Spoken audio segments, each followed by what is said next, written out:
Upgrading your car stereo is a great way to improve the sound quality, add features, and make your driving experience safer and more enjoyable.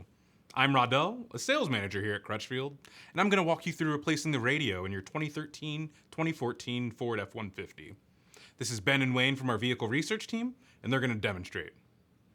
We're constantly talking to customers who are looking to add Apple CarPlay or Android Auto to their truck, and with the right gear and some basic tools, it's actually pretty straightforward. Let's start with the gear we'll be installing today. The star of the show today is the Kenwood Excelon Reference DMX1057XR.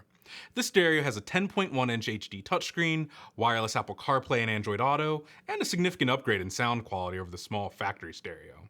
It's also iDatalink Maestro compatible, which will allow us to retain factory features like steering wheel controls and our backup camera, while making installation quite a bit easier for us. With this 2013 F-150 XLT with the factory 4.2-inch screen, we'll be installing the iDatalink K150 dash and wiring kit, the iDatalink Maestro RR interface module, a Kenwood-specific iDatalink radio harness, and a satellite radio antenna adapter. To make sure you end up with the correct installation gear for your truck, enter your exact model on Crutchfield.com, and we'll make sure you get everything you need with your new stereo. For tools, we'll be using a Phillips screwdriver, 7mm and 10mm sockets, and some trim panel tools. If you're using an iDatalink Maestro interface, you'll also need a PC or Mac to program the module to your truck and your stereo. Now, we're going to follow our vehicle-specific disassembly instructions to get the factory radio out of the dash. Fun fact, these instructions were created by Ben and Wayne. They work with local dealerships to get access to all the vehicles in our database, disassemble each vehicle, document the steps involved, taking lots of pictures along the way, and eventually turn that research into the disassembly instructions that are included for free when you buy car audio gear from Crutchfield. Step 1. Eject any discs from the factory radio. Step 2. Set the parking brake and disconnect the negative battery cable under the hood.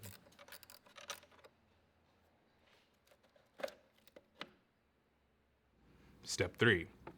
Open the glove box door and press in the side tabs to release the glove box. Then, remove 3 10mm bolts securing the airbag assembly.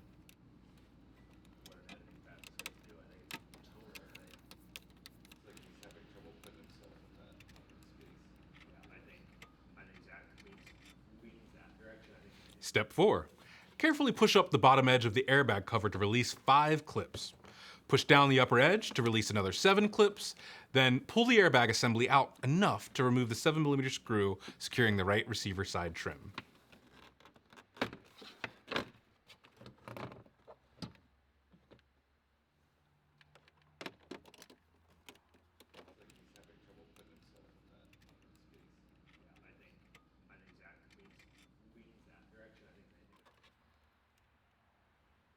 Step 5. Pry out the right receiver side trim to release 7 clips, disconnect the wiring harness, and remove the panel. Remove another 7mm screw exposed by the removal of the right receiver side trim.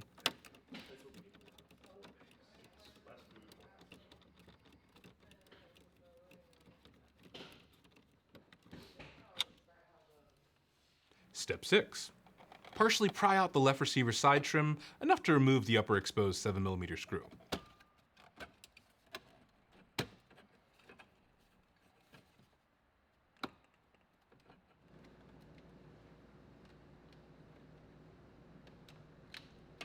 Step 7.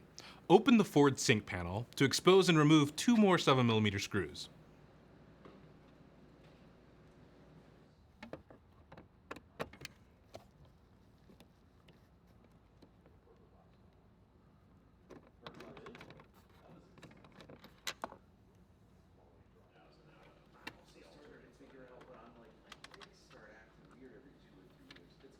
Step 8. Pry out the receiver and climate control assembly, releasing 6 clips. Disconnect the wiring harnesses and remove the panel.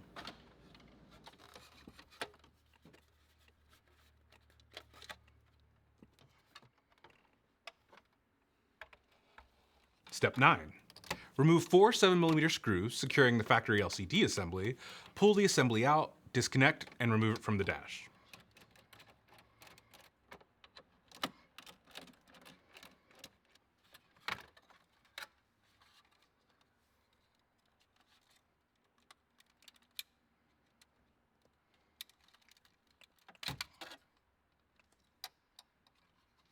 Step 10. Remove 4 7mm screws and 1 Phillips screw securing the factory radio chassis. Disconnect and remove it from the dash.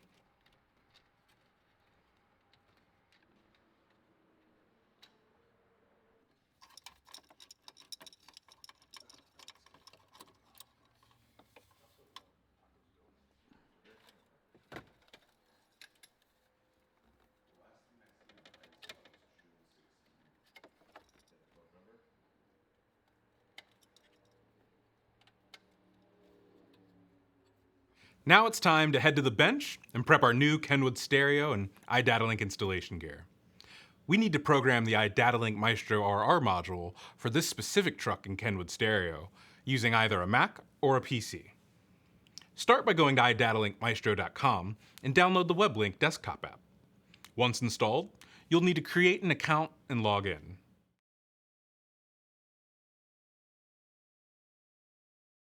Connect your Maestro module to your computer using the included USB cable. Choose Flash Maestro. Once your device is detected, select Flash by Vehicle. Select the year and select the make.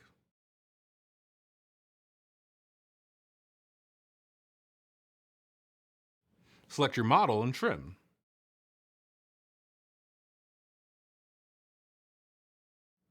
Select your steering wheel. Select your radio brand.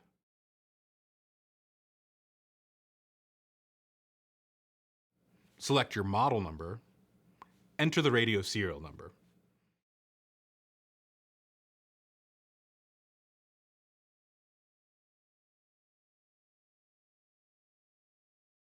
Select the recommended firmware. Select the required accessories you are using. Select the optional accessories you are using. Select any third-party accessories, and then select Continue.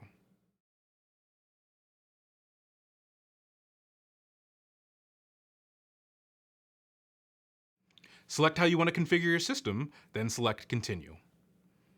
Assign your steering wheel button preferences, then select Continue.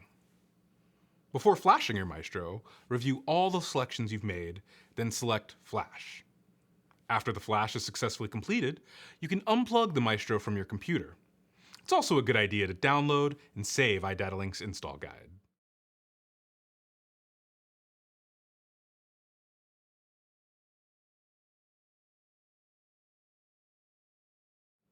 We'll set the programmed module aside and work on the K150 dash kit. Attach the storage pocket to the back side of the kit and secure it with the included screws.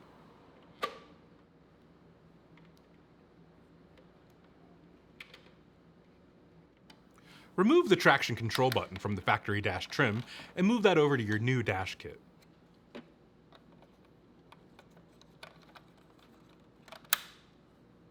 Secure the steel radio brackets to the new Kenwood stereo using the screws included in the Kenwood box.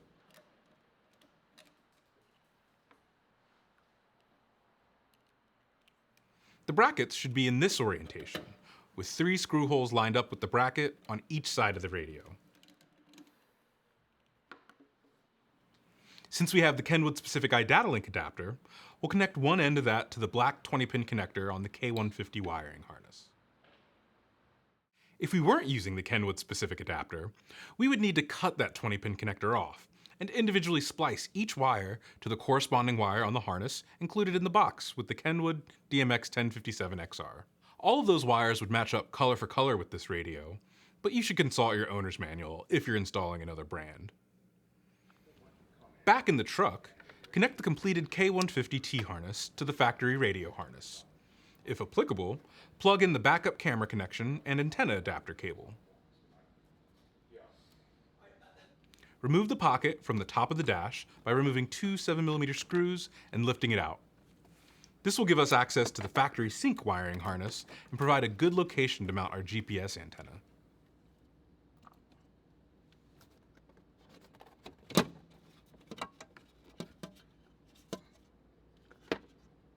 The iDatalink install guide instructs us to cut and tap into 2 wires in this harness, but it appears iDatalink has updated the K150 wiring since creating those instructions, and we just need to unplug the factory sync wiring connector and plug it into this black 54-pin connector on our harness.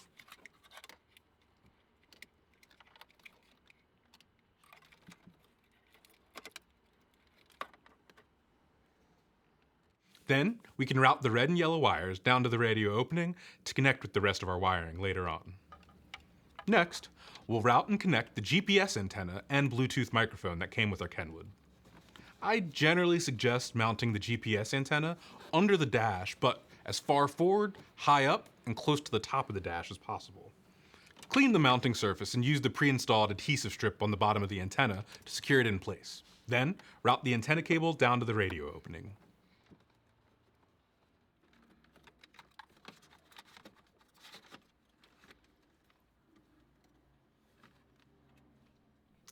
We'll mount the microphone to the steering wheel column, right in front of our gauges. That will allow it to pick up your voice clearly while remaining out of the way. Clean this surface so the adhesive will stick, route the cable behind the dash to the radio opening, and secure the microphone in place.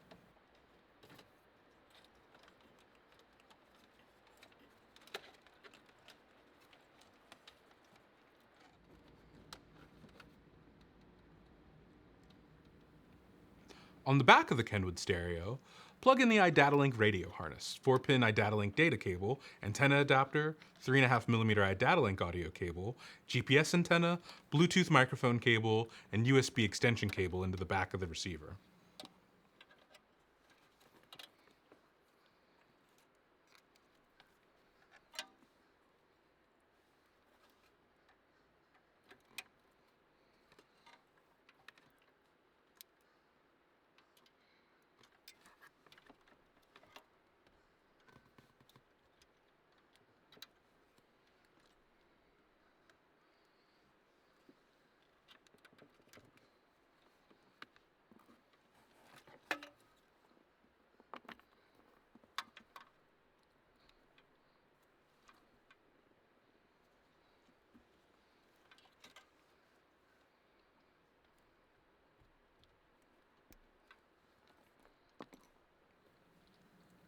Now, plug all of the iDatalink harnesses into corresponding inputs on the Maestro RR module and connect any remaining vehicle harnesses to the K150T harness.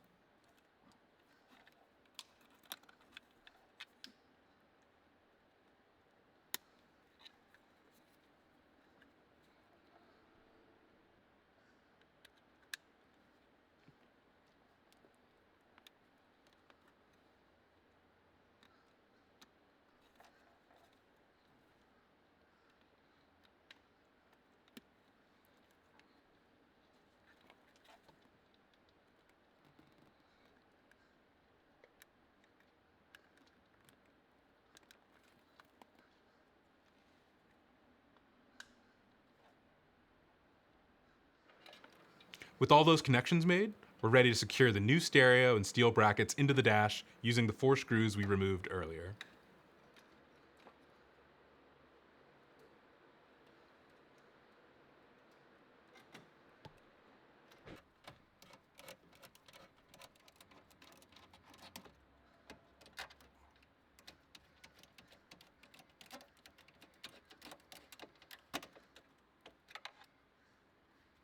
We'll connect the USB extension cable, red 4-pin cable, white 3-pin cable, and factory traction control harness to the back of the K150 dash kit before securing it in place around the new stereo.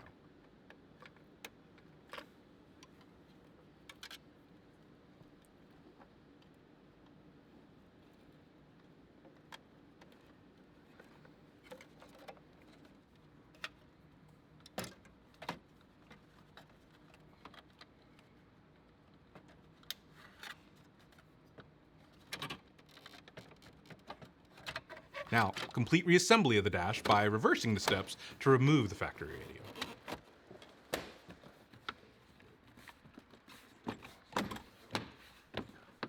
This Kenwood Excelon Reference DMX1057XR uses a large 10.1-inch floating screen that needs to be mounted after the chassis is installed and the dash is reassembled.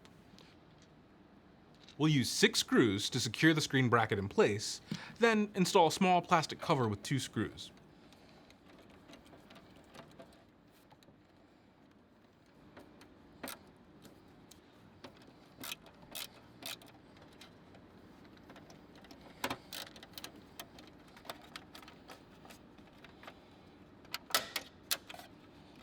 It's important to note that the radio will not power on without that final trim piece in place.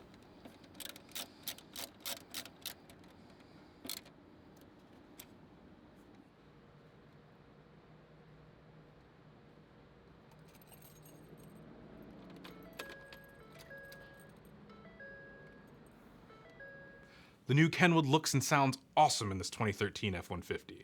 The screen is huge, CarPlay is a game changer, and the system sounds better than ever, especially with the new Kenwood speakers we also installed. If you have any questions about upgrading the audio in your truck, get in touch with us here at Crutchfield.